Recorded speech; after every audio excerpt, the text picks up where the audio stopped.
My name is Amaro Rivera, and I am here interviewing my dad for LTNS435 at our home. It is 10:10 p.m. on Sunday, September 30th, and we are here to discuss our family history. Thank you for meeting with me today. Oh, you're welcome. Okay, so can you please just start off with saying your name and where were you born? Yeah, my name is Roberto Rivera, and actually Roberto Clemente Rivera Martinez, and I was born in Chinandega, Nicaragua. Could you just tell us a little bit about yourself right now? Give a little intro about yourself and your life right now. Sure.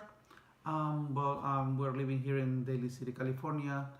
When I came to this country was in 1989.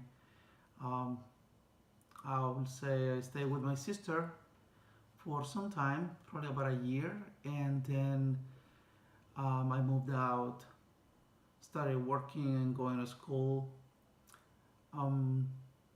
I joined a youth group, St. Anthony's Church in San Francisco, thanks to a friend, and that was something that led into meeting your mother, my wife now, and that is so many years ago. So we started dating and we got married. My first job, I remember, that's one thing that I always will hold dearly, was working at Kmart here in Colma. And I used to work in the automotive department.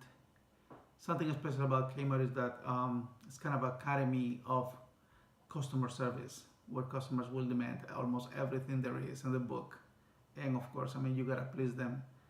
However, I think it was a great school for me, in a way, how to develop in the American society, I would say.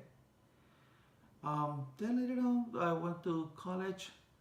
I did some studies in science. My background is medical, basically. And then I worked also for Taco Bell. I did assistant managing for Taco Bell. I also did assistant managing for Nordstrom coffee shops, bistro restaurants, and stay here. What could I say more? I got married to your mother in, let's say, 1995 at St. Anthony's Church, the church that we met. And actually, I'm working for Kaiser Permanente here in South San Francisco as a certified healthcare interpreter. I'm mainly serving the Hispanic community. That's basically it up to this point. Okay. Can you tell us a little bit about your childhood, where you were born? Do you have any siblings? What did your parents do? Any special memories? Things like that. Wow. Okay, let me tell you. I'm the youngest of 10. Okay. My mom had actually 12 deliveries. Typical, I would say, sometimes in the Latino family. But back home, big families are, I would say, a great investment. That's the way I would see it. I was the youngest of 10, and something that I remember also developing in the barrio, the neighborhood that I grew up. My family have lived there up to now probably more than 80 years in the same house, until many times people will identify us by the last name, the Riveras. And that was something that I hold also very dearly. My mom was a great woman. My dad is a great man, a carpenter and a homemaker. Mom had actually the good luck of winning the lotto ticket back home.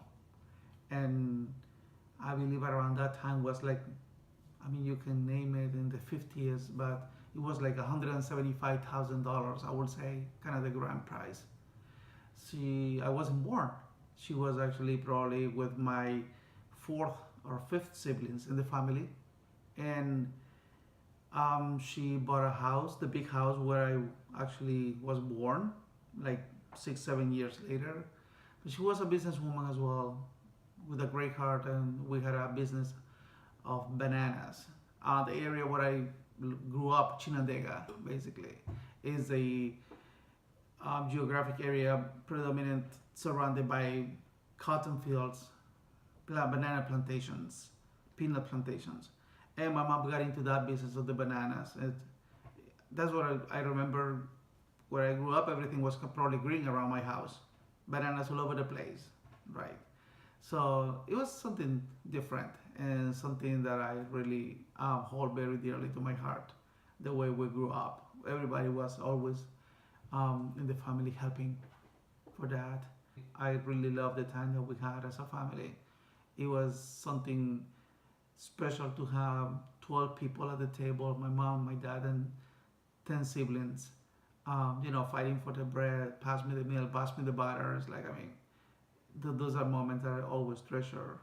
My dad used to take us to a small airport that we had, and this is across town, it's about a mile, and we just go from point A to point B diagonally, just crossing town, two parents with 10 kids in a row, just walking, just like little dogs in a row, walking on the streets at 6 a.m. in the morning on a Sunday. So we got up at 4:30 a.m. or 5 to get ready just to go to the small airport to see the planes that were actually spreading fertilizer over the crops for 3-4 hours just to watch them take off, landing, take off, landing. One of the best experiences and memories that I have with my family. I stayed in Chinandega for almost all my life. I went to the national high school that we had, the National Institute, and we stayed there. And basically, after my ninth grade, I moved to Leon. And being in Leon, another city, I went to this technical institute, vocational basically institute. I wanted to become a mechanic around that time. This is like 1980s, 82 probably, 83. Something that really impacted me is like, I mean, in 1979 we had a revolution. I was 12 years old at that time. And it was a great change. Although I hadn't lived much of like what it was, and I learned was the dictatorship of the Somoza family. Stayed in power for more than 45 years. What I got to know was what the revolution, the Sandinista revolution, came in place and offered. It was a whole different atmosphere. Everybody was helping each other. Everybody was in the cotton fields, the banana plantations, the coffee plantations, picking up the crops to help the country, to help the revolution. That was actually the name of the era, helping each other, developing within each other, and having this new country with a new ideology, with a new movement, and hopefully to evolve. Back in Leon, 1983, at one point, of course, there was a problems with the forces that were attacking at this point what there was the revolution in my country. I was on 11th grade when 1984, when I had to, basically we were called to defend the homeland, to defend the revolution. And when I see in retrospective, I mean, what that experience was, sometimes I think, I mean, that I lived a great youth life. I would say my teenage years were great. I don't know. I treasure what I lived, the experience that I have, the people that I met, my classmates, the experiences and what I was exposed to within a revolutionary time, a era of war, defending the homeland, of against the so-called Contras, and which were the forces basically attacking the revolution from Honduras. and I participated in so many different um, operations, I would say, defending the homeland.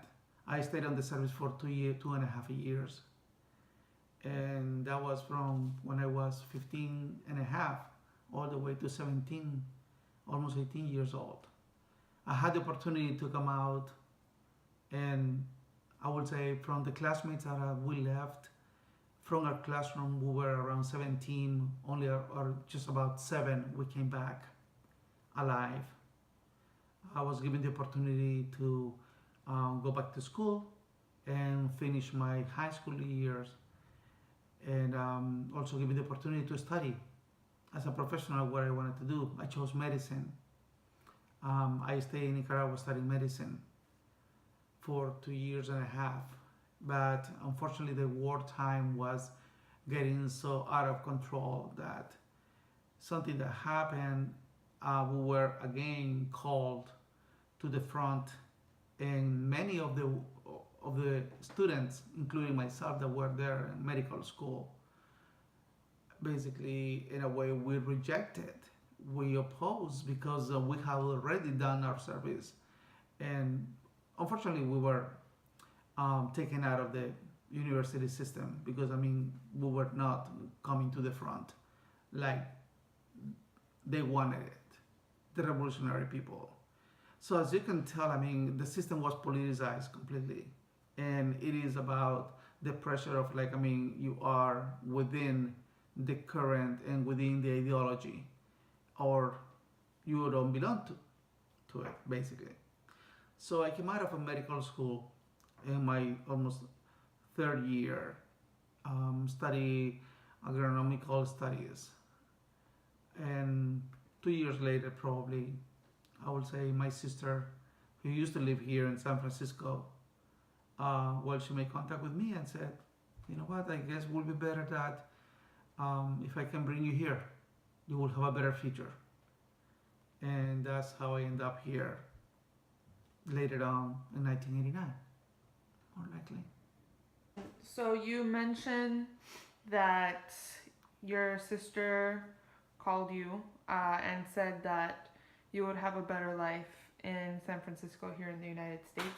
Can you please describe the journey of going, and if you told anybody that you were going to leave and how they reacted, and kind of flashing back to what was going on through your mind when she told you that, what was going on through your mind when you were leaving, and that journey from Nicaragua to the United States. Yeah, like I said, I mean, I was having trouble basically to stay in school. I just wanted to become a professional. Unfortunately, we had a era of war, defending the homeland. Of course, my sister being the oldest in the family, I would say, I mean, I would say one thing, I was always obeying my sister because I would fear her probably more than my mother. Okay. So when she said, you know what, basically, you're wasting your time over there, and I would say, come over the state. So I did. It was something, to be honest, it was like another adventure in a way. If I remember clearly, probably I was like 12 years old, 12 to 13 years old when I actually moved to the mountains with all high school students from 7th grade to 12th grade. And within the revolution movement, we went to actually to the mountains and teaching the peasants, I mean, how to write, how to read, and basic math for 7 months. Then it came the time that I serviced in the armed forces. So to me it was just, I don't know, another adventure one more time. Yes, it was kept secret. Yes, it was kept just because the reasons, the political reasons around the environment were always something to be cautious about it. We kept it secret, and we kept it until the time that I had to leave. I remember it was 3 a.m. in the morning, and sometimes in July, probably around 18 or 19 of July. So we left Chinandega, went through Honduras, and we stopped in Guatemala. I stayed in Guatemala living with a good family, good friends of mine up to this point for about almost a month. And then we crossed the river that is at the border of Mexico and Guatemala in one of those rafts through the river. We went to Mexico. I stayed in Mexico for about a week. How I made it from Chiapas, southern Mexico, all the way to Ciudad Victoria and Tamaulipas, northern Mexico, border with USA. One of the things I remember, two things that actually impacted me was the time that I had to be I was put in a 18-wheeler container transporting bananas on a Tuesday night and came out of there basically until a Thursday around 3 p.m. How did it happen? How do you endure this? I don't know. It's just happened. You just gotta be positive. You just gotta be hopeful. You just gotta feel like, it can be done. It is possible. And of course, I will say the protection of God and having a strong faith that everything is gonna come out all right. So we arrived in Tamaulipas, Ciudad Victoria, and the other thing was basically how this guy that was guiding us, the coyote, these people also, they risk their lives. That's the way I will see it as well. It is a way of living. It is in a good and a bad way. It's within the system in Mexico. It helps families. Some of them, that's their daily living, the daily working day. So we got to this house and he took me in the back with 3 Chinese citizens who spoke no word of English or Spanish. And basically he told me, you see this ditch over here? And there was just a little creek with a little bit of current of water, probably will go just to my ankles. And I said, yeah. Then cross it and then I'll let you know what to do. So I went down with the 3 Chinese gentlemen. We crossed it. We went up to the other side. And from there he just yelled at me, okay, run. You're in the US. That is Texas. That's the way across the border. Just like that. And then he told me, you see that Safeway over there? That supermarket is a Safeway. You go over there, which was a Safeway supermarket. Just go over there and stop a taxi, yellow taxi, and tell them that Don Pancho sent you and that you're going to this hotel, El Cortijo, and they will take you there. That's it. That was the last time that I saw this guy, Pedro. And that's why I ended up here in Texas. That was actually on Brownsville, Texas. And we came and we tried to actually move to San Francisco. And however, I was caught by immigration at the airport. So they took me to a detention center. The other 3 Chinese gentlemen, I never saw it anymore. But this place called El Corralón, which is in Harlingen, Texas. When I see in retrospective what it was, all of us, we had an orange jumpsuit on. There were all the nationalities you can imagine. It was like the United Nations. From everywhere in the world. People that have tried to cross the border. People that have moved from their countries, leaving everything, trying to find a better way of life. Hopeful to basically make a new life and help their families. Wasn't my case, but some others were there that they have left their families, they have sold the properties. They were just like with a duffel bag and they had their life in that duffel bag. That's the only thing that they had.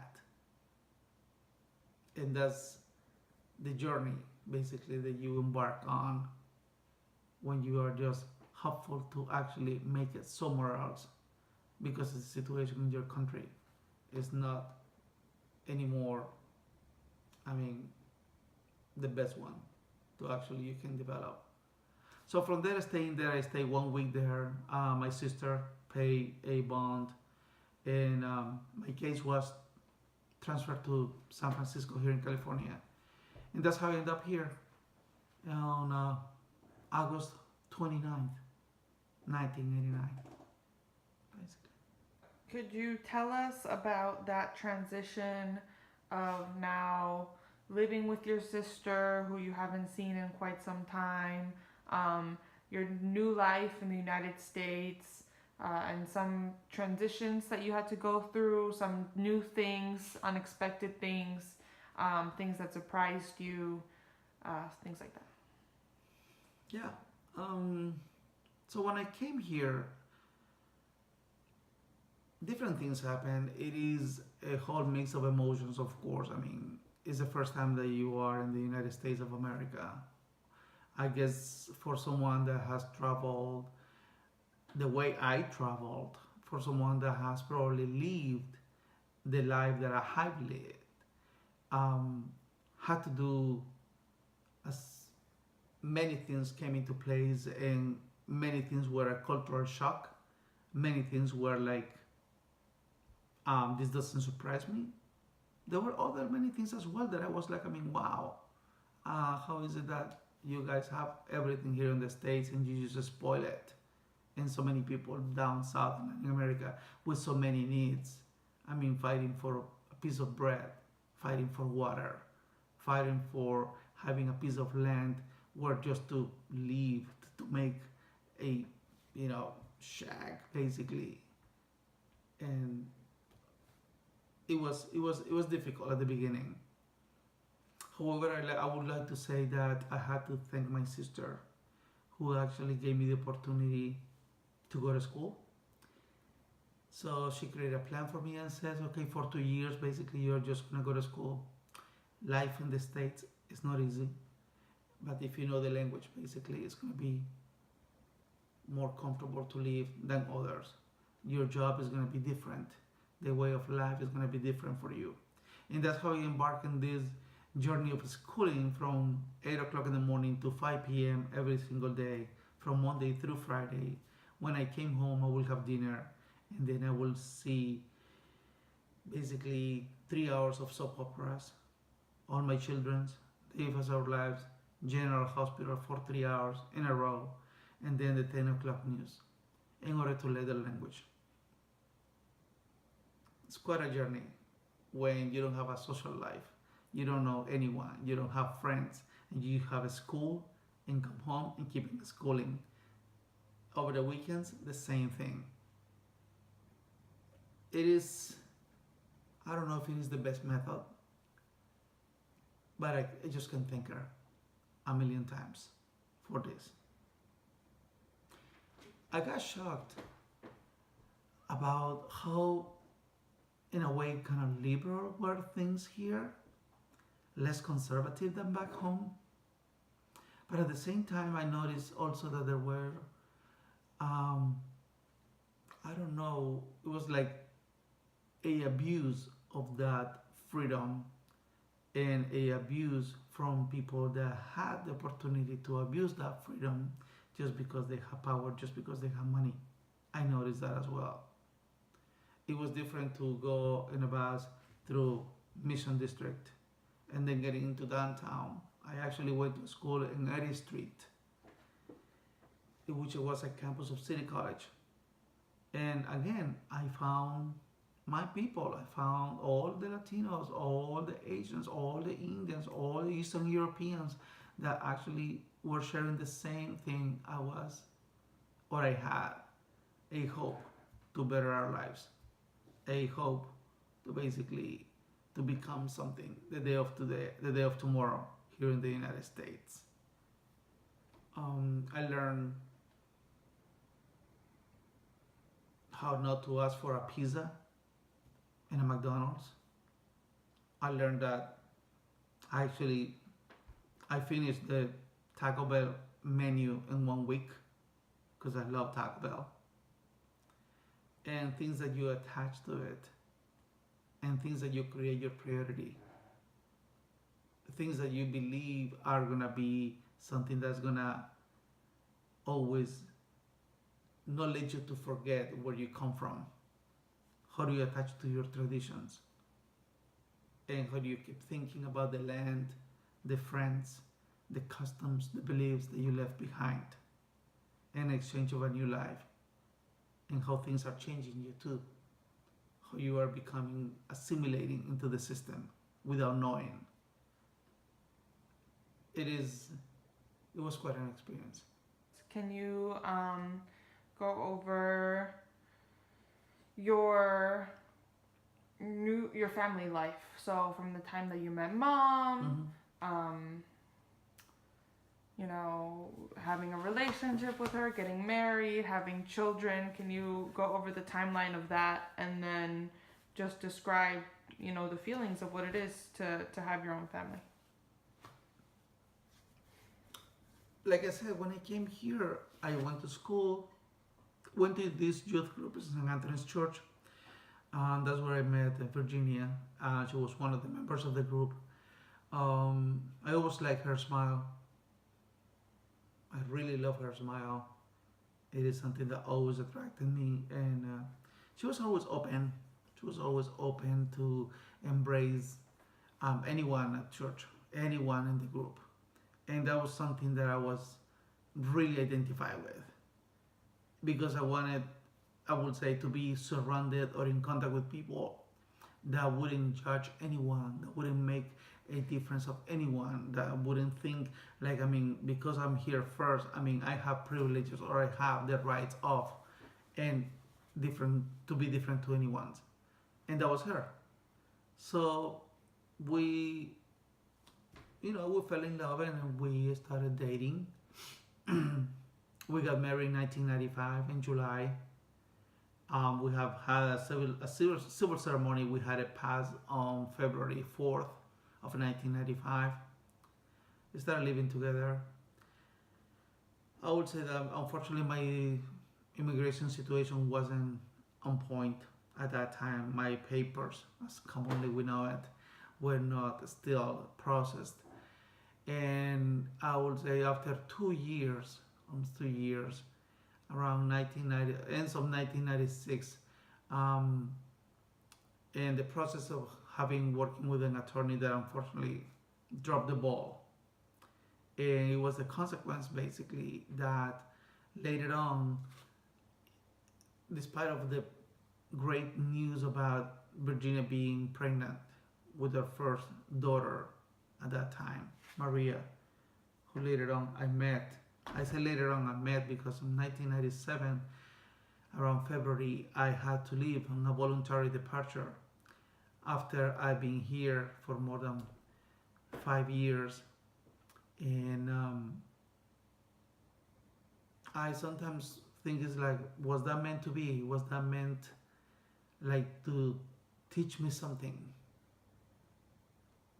It was a painful experience. I had to leave my wife, Virginia, when she was 2 months old, pregnant with our daughter Maria. And I spent 1 year and a half in Nicaragua, where I did so many other kind of jobs to survive with my family. And then basically later on, after 1 year and a half, I came back again.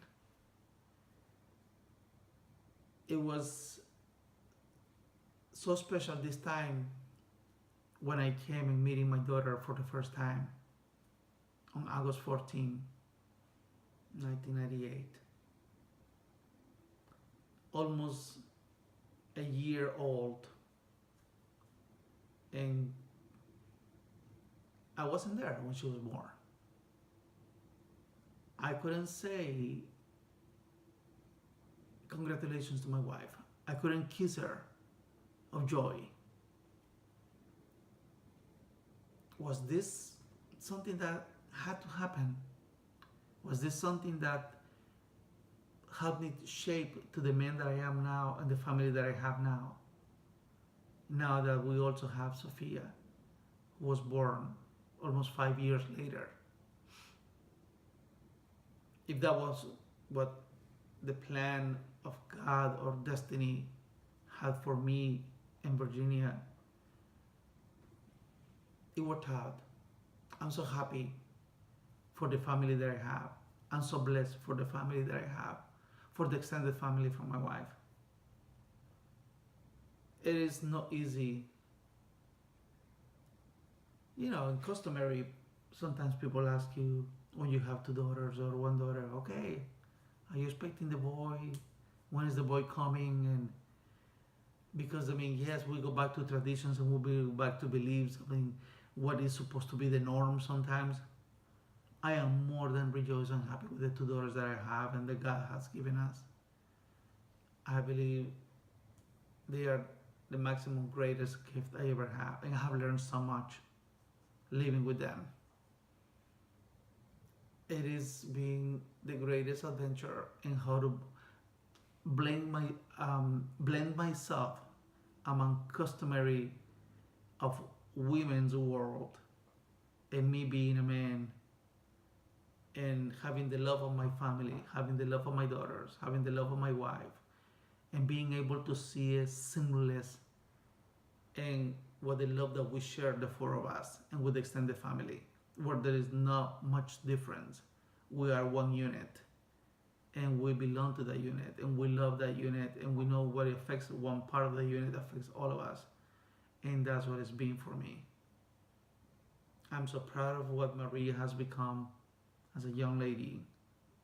I'm so amazed of how Sophia is developing and becoming that young woman with autonomy, with her own thinking, and so many plans in that head of hers, like I mean, to change the world, to transform, to paint it in so many colors. The same for Maria, fighting for rights of any kind, of anyone. Because one thing that we have clear in this family is that everybody is valued and everybody is loved and everybody deserves to be respected with dignity. That is how our family works. Combining our schools, chores, our jobs in Virginia and the dental office, myself, and working for Kaiser. I think I'm being so blessed to have the family that I have. And I just ask for the same for anybody out there that has a family, to love your kids the way they are, to love your kids for what they say, for what they do, to love your kids because basically they are your pride, they are your legacy, they represent what you are and what you love. I just thank God for the family that I have. Do you have any words of wisdom, of encouragement, anything you would like to say to this younger generation, maybe a generation of undocumented students, maybe a generation of kids who maybe are not in the position to go to school right now, just anybody who, if you had the power to say something and to influence them, maybe being in the same experiences that you've had, or just going through different experiences in life and really feeling the struggles of life, what would you like to say to them? What would you like to hold in their hearts?